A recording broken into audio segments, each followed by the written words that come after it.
Hello student, my name is Nandini. स्वागत है आप सभी का एक बार फिर से हमारे इस न्यू करंट अफेयर सेशन में। आज के सेशन में हम चर्चा करेंगे कि कैसे भारत ने जेलेंस्की के अरमानों पर पानी फेर दिया और रूस के संग अपनी दोस्ती निभाई। कैसे भारत ने रूस को बचाया, इसी पर आज के सेशन में हम चर्चा करेंगे।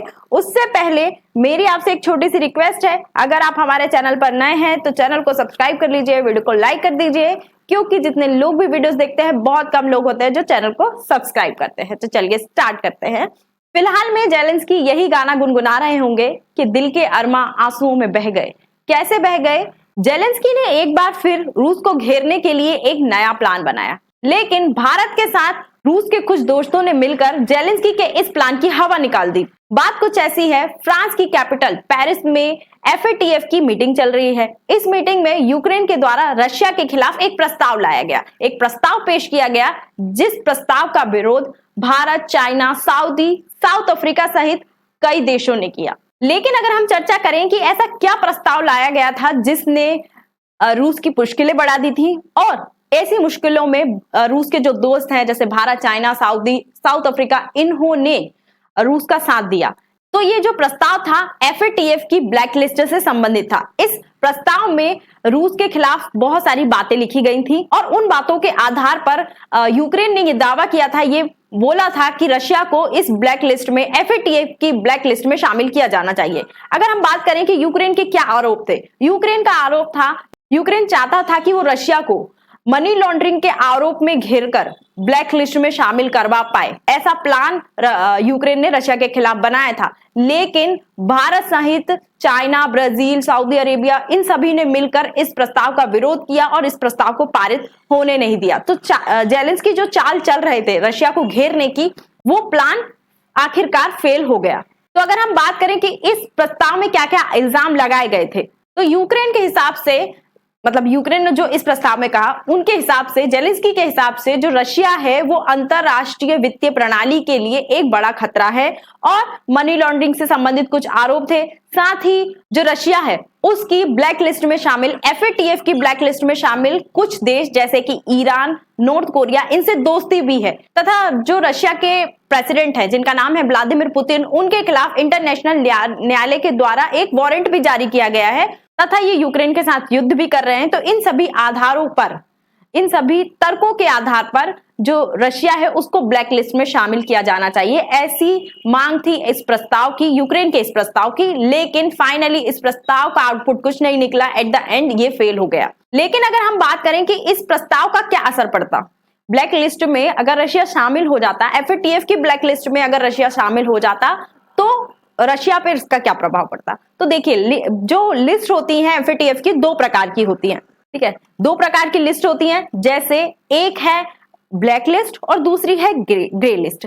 ब्लैक लिस्ट में देशों को मनी लॉन्ड्रिंग, आतंकवाद और जो बड़े बड़े हथियार होते हैं जिनसे बहुत ज्यादा विनाश हो सकता है, मानव सभ्यता पर बहुत बुरा असर पड़ सकता है, उन हथियारों को रोकने, मनी लॉन्ड्रिंग और आतंकवाद को रोकने, इनकी फंडिंग को रोकने के लिए अगर किसी देश की सरकार या कोई देश विफल होता है तो उस आधार पर इन लिस्टों में शामिल किया जाता है। लेकिन है ना, दोनों लिस्टों में इसी आधार पर किया जाता है। लेकिन जो ब्लैक लिस्ट में अंतर यह है कि अगर किसी देश को ब्लैक लिस्ट में शामिल कर दिया जाता है इन तीनों आधार पर, तो उस देश पर बहुत सारे फाइनेंशियल सैंक्शंस लगाए जाते हैं। जैसे कि आपने देखा होगा ईरान पर बहुत सारे फाइनेंशियल सैंक्शंस लगे हुए हैं। इस वजह से ईरान बहुत सारे देशों से ट्रेड नहीं कर पाता और ईरान से बहुत सारे देश ट्रेड नहीं कर पाते। ऐसा ही नॉर्थ कोरिया के साथ है, नॉर्थ कोरिया से भी सैंक्शंस के कारण बहुत सारे देश जो हैं वो ट्रेड नहीं करते। तो इससे यह होता है कि इन देशों की अर्थव्यवस्था पर बहुत बुरा असर पड़ता है, क्योंकि जो वित्तीय लेन देन है वो बहुत ज्यादा प्रभावित हो जाता है। किसी देश से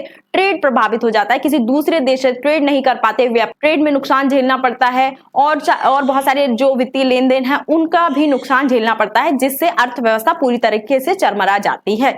और यही होता रशिया के साथ। वैसे भी अगर रशिया की बात करें तो फिलहाल में रशिया पर बहुत सारे सैंक्शंस लगे हैं। इस पर मैंने एक वीडियो भी बनाई है कि कितने सारे सैंक्शन रशिया पर लगाए गए हैं। अगर आपने वो वीडियो नहीं देखी है तो उस वीडियो को भी जाकर आप देख सकते हैं। तो अगर रशिया इस ब्लैकलिस्ट में भी शामिल हो जाता तो उसकी मुश्किलें और भी बढ़ जाती।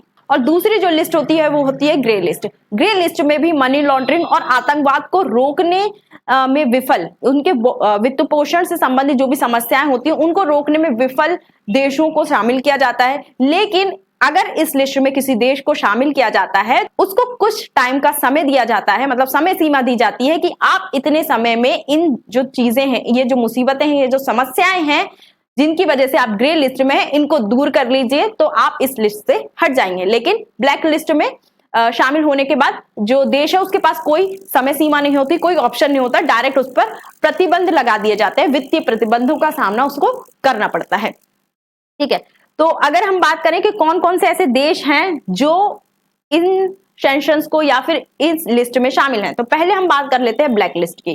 ठीक है, तो जो ब्लैक लिस्ट में शामिल देश हैं उसमें सबसे ज्यादा बार नाम आपने सुना होगा ईरान और नॉर्थ कोरिया का। बाद साथ भी ब्लैक लिस्ट में शामिल है। ठीक है, ग्रे लिस्ट में भी बहुत सारे देश आते हैं। ग्रे लिस्ट में जो देश आते हैं वो फिलिस्तीन, south Africa, south Sudan, Syria, Tanzania, Venezuela, Vietnam, Yemen, ये बहुत सारे देश हैं जो लिस्ट आपको मिल जाएगी हमारे टेलीग्राम चैनल पर, आप पढ़ सकते हैं। ठीक है, तो इतने सारे देश जो हैं वो ग्रे लिस्ट में शामिल है। इनको एक मौका दिया गया है, समय सीमा दी गई है कि आप इन सभी प्रॉब्लम से, मनी लॉन्ड्रिंग जैसी या फिर आतंकवाद से संबंधित जो उनका वित्तीय पोषण होता है, उनकी फंडिंग होती है, इस प्रॉब्लम से आप जल्द से जल्द निपट लीजिए। हम आपको इतनी समय सीमा दे रहे हैं, FATF के द्वारा ये समय सीमा दी जाती है। तो फिलहाल रशिया को Bharat, China, South Africa, Saudi Arabia, इन सभी देशों ने, ब्राजील का नाम भी उन देशों में शामिल है जिसने इन यूक्रेन के इस प्रस्ताव का विरोध किया। ठीक है, वहीं अगर हम पश्चिम की बात करें तो पश्चिम ने इस प्रस्ताव पर कोई टिप्पणी नहीं दी। तो एंड मौके पर जो पश्चिमी देश हैं उन्होंने भी यूक्रेन का यहाँ पर साथ छोड़ दिया। ठीक है, तो यहीं तक था आज का सेशन, है ना। वैसे रशिया और भारत की दोस्ती बहुत ज्यादा मजबूत है, उसी का सबूत भारत ने यहाँ पर प्रस्तुत किया है कि कितना अच्छा दोस्त भारत रूस का है। अगर रशिया पर भी कोई मुसीबत आती है तो भारत भी हमेशा तत्पर रहता है। उसी प्रकार जैसे एक बार और भारत ने ऐसा ही कुछ किया था जब स्विट्जरलैंड में एक शिखर सम्मेलन आयोजित किया गया था जिसमें एक शांति प्रस्ताव लाया गया था। उस शांति प्रस्ताव में रशिया के खिलाफ बहुत सारी चीजें थी, उस प्रस्ताव को भी भारत की तरफ से रिजेक्ट कर दिया गया था। तो ठीक उसी प्रकार इस प्रस्ताव को, इस ब्लैक लिस्ट में शामिल होने के प्रस्ताव को भी भारत और चाइना ने रिजेक्ट कर दिया। ठीक है, तो आज के सेशन में इतना ही। आई होप आपको ये वीडियो अच्छी लगी होगी। वीडियो अच्छी लगी है तो चैनल को सब्सक्राइब कर लीजिए, वीडियो को लाइक कर दीजिए, और अधिक जानकारी के लिए आप हमारे टेलीग्राम ग्रुप या व्हाट्सएप ग्रुप से भी जुड़ सकते हैं। और भी बहुत अच्छे अच्छे सेशन पर मैंने वीडियोस बना के रखी है, बहुत अच्छे अच्छे टॉपिक्स पर वीडियो बना के रखी है। अगर आपने वो वीडियोस नहीं देखी है तो उन वीडियोस को भी जाकर आप देख सकते हैं। Thank you.